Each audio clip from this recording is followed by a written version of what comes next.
With the massive success of Resident Evil in 1996, Capcom was already busy at work coming up with an idea on how to replicate that atmosphere with a new series.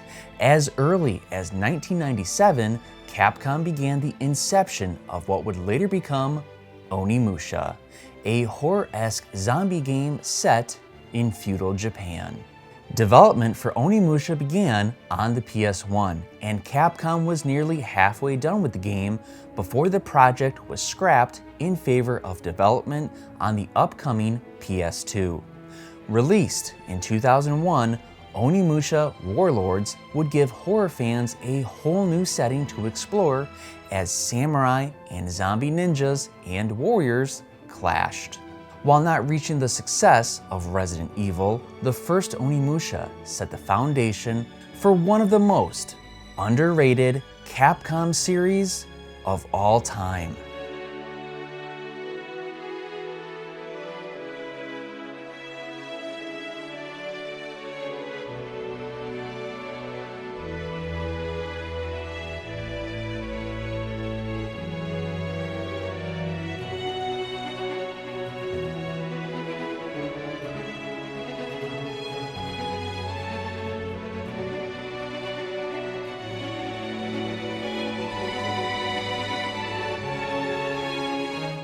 What's up, gamers? You have TigerChainsaw here. Onimusha is one of my favorite games of all time, and it's one of the most underrated games that I feel exists. I don't think the series gets enough love, but I'm really excited that it's getting a new release, and so I plan on reviewing the entire Onimusha series, starting with the very first one, which is today's video.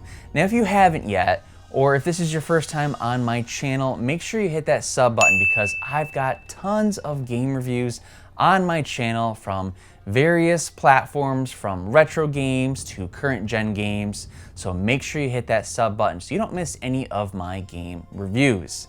Now let's jump into Onimusha and figure out what makes it tick. What makes it so special, and what was the formula that Capcom was trying to build with this franchise? Capcom is one of my favorite developers and publishers. It's created some of the most memorable action horror series with Resident Evil, Dino Crisis, and Devil May Cry. One series that I always fight for is Onimusha. This series is so under the radar, and that's too bad because it's terrific. Combining ancient Japan wars with a demon-infested setting made for one of the best games on the PlayStation 2. In 2001, Capcom developed and published Onimusha to both critical and commercial success. The game would spawn numerous sequels and spin-offs, but I'm getting ahead of myself. Let's start with the plot of Onimusha, but be warned, spoilers are ahead.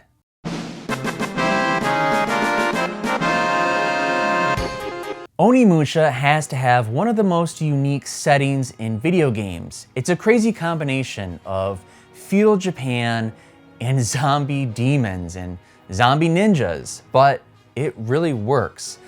At the time, I don't really know what video game offered samurai fighting zombies with politics all mixed in with it, with real historical figures. And that's what makes Onimusha so intriguing and so good.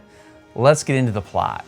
In the opening video, and much more on that later, the Battle of Okihazama is starting with Nobunaga Ada leading the way. Both the battle and Nobunaga are real-life events and people, which makes this really cool. Nobunaga's army is victorious, but he is killed by an arrow that goes through his throat. His body is then given to the demons of the underworld. They perform rituals on him and revive him as a demon warlord to do their bidding.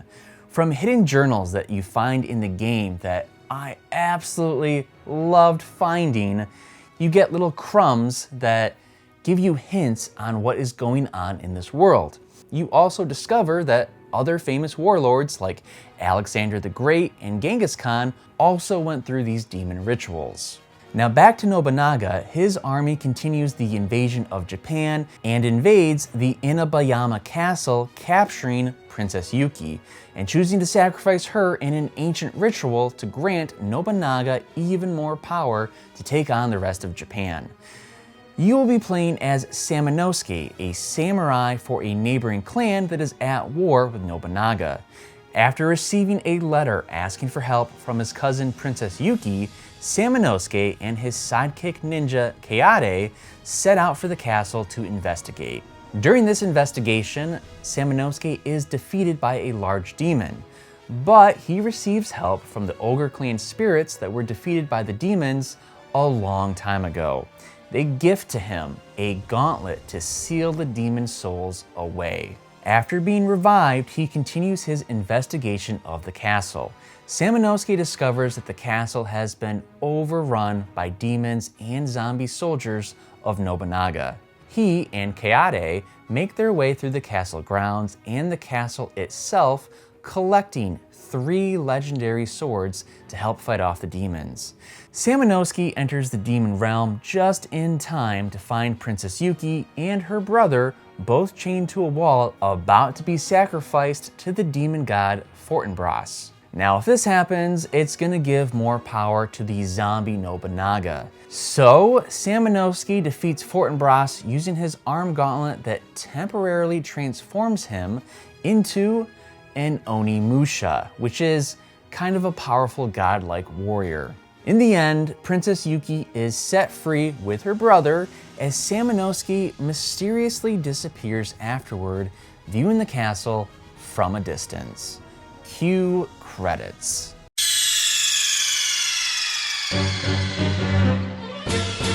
We have got to start with the presentation of Onimusha. The intro video, which I mentioned a little bit ago, was so captivating for me. I loved this video. I must have watched it 100 times. I had never seen anything like this before. I would talk about it all day at school, and then after school, I would have watch parties for this video. I am not joking. I would have all my friends come over, sometimes 10 kids at a time, and I would force them to watch this intro video of Onimusha. It was that good. And guess what? I'm gonna force you to watch it too.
Nobunaga has finally engaged the enemy.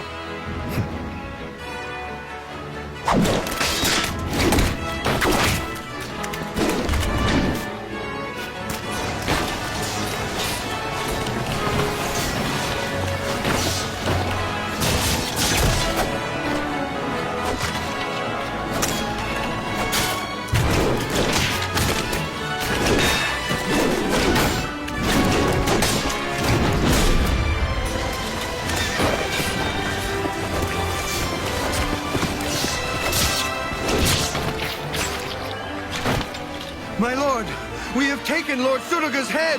Perfect!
Samanosuke.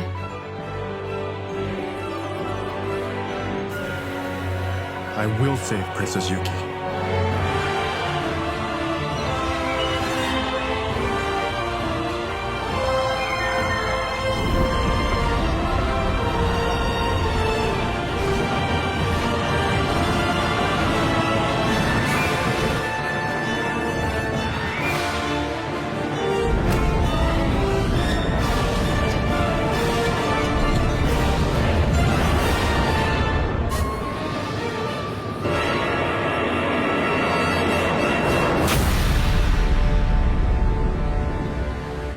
Ah, I love that video. Like other Capcom franchises that combine action and horror, you'll be thrown into a large area to explore that is filled with puzzles and secrets and enemies scattered throughout. During my time with Onimusha, there was 3 swords to collect with different powers and elements. The first sword you get is a lightning sword that has decent power and speed. There's also a fire sword that's super powerful, but it's pretty slow. And there's also a wind sword that's very quick, but not very powerful. Now, typically when I have a choice between weapons, I tend to play with the most balanced, but all 3 swords I found to be super valuable, and all 3 of them I used throughout my playthrough of Onimusha. Each sword also comes with a magical attack that is crucial to use throughout the game to defeat opponents. Now, the setting in Onimusha captures your imagination. The pre-rendered graphics are beautiful, with blood splattered on the walls, bodies of impaled soldiers littered about, and detailed rooms filled with curious objects. I loved exploring each room, and I never lost my sense of awe throughout this entire experience. Samanosuke can block with his sword and also pull off critical attacks, but you'll mainly hack and slash your way through most demons. There's a finishing move that you can perform on downed enemies where Samanosuke stabs downward with his sword in one smooth motion.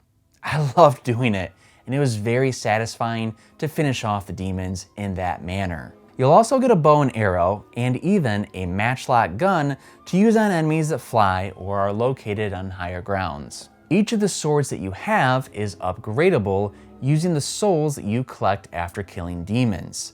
When a demon dies, the souls that kind of look like orbs will be unleashed, and it's important to suck them up with that gauntlet so you can upgrade your weapons and magic attacks. To do this, there are magic mirrors throughout the game that will let you save and enhance your weapons, which you need to advance and unlock rooms. I loved watching the soul meter fill up after I killed each demon. Now here's where the boys are separated from the men.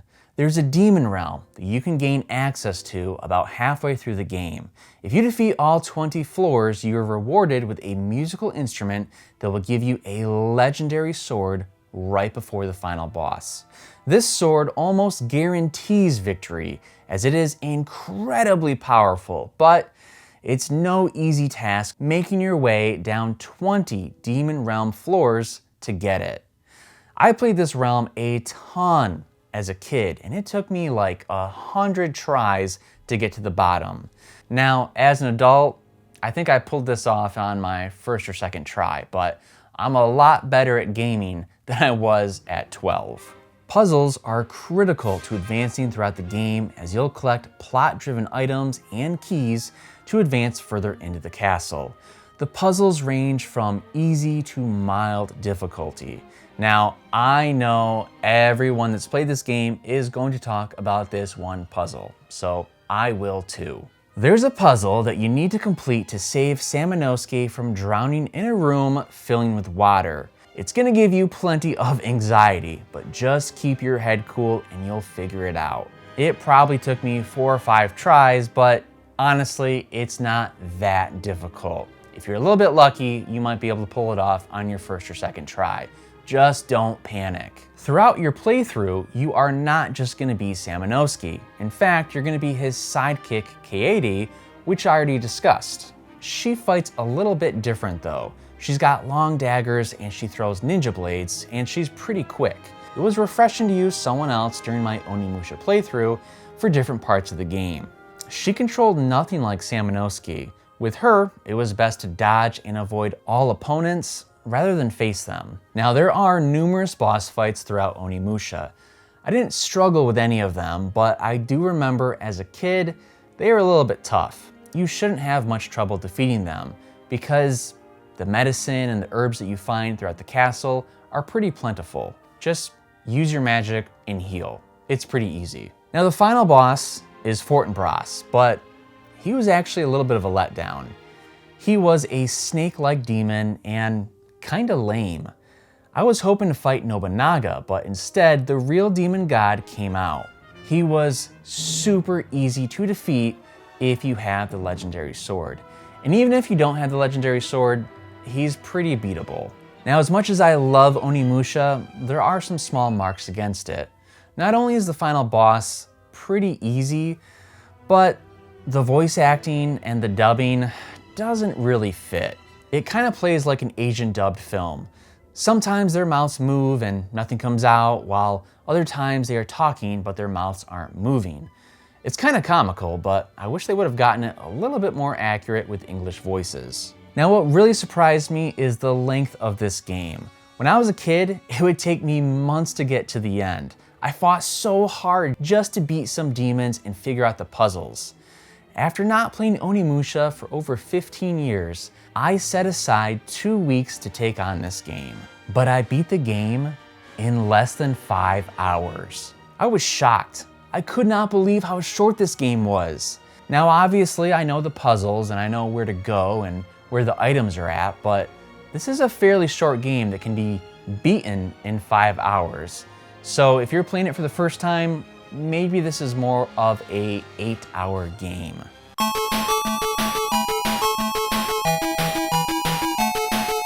Onimusha is tremendous with its atmosphere, unique story, and combination of action and weapon upgrades. You'll find yourself transported to another world that has you begging to explore more lore and kill more demons. You'll love every moment of Onimusha, but you better savor it because it's a very short game if you know what you're doing. Onimusha is a must-own if you have a PS2. This is one of the best series that Capcom has ever produced. And that is saying a lot because Capcom is a wonderful developer. Onimusha scores a 9.4 out of 10, making this game a masterpiece. Onimusha fans, I want to hear from you. Do you love this game as much as I do? Do you agree with my score? What part of Onimusha do you love the most? Did that water puzzle bother you? For me, I had to play it a few times, but I was able to proceed, and then I enjoyed the rest of the game. This is a game from my childhood. I absolutely love it, but I would love to hear from other Onimusha fans or maybe people that have not played Onimusha before. Do you want to play it now? Have you played the remastered version? I actually never did that. I also want to know, do you plan on picking up the new Onimusha game? You know I am. Anyway, make sure you like this video and drop me a comment below answering any of the questions that I just asked. But most of all, if you haven't yet, make sure you hit that sub button, because if you are an Onimusha fan, I am reviewing the entire series on my channel in the next couple of weeks. And that includes Onimusha Tactics and Onimusha Blade Warriors, which often does not get talked about. So, gamers, hit that sub button and leave me a comment. Also, happy gaming, and make sure you play a video game today.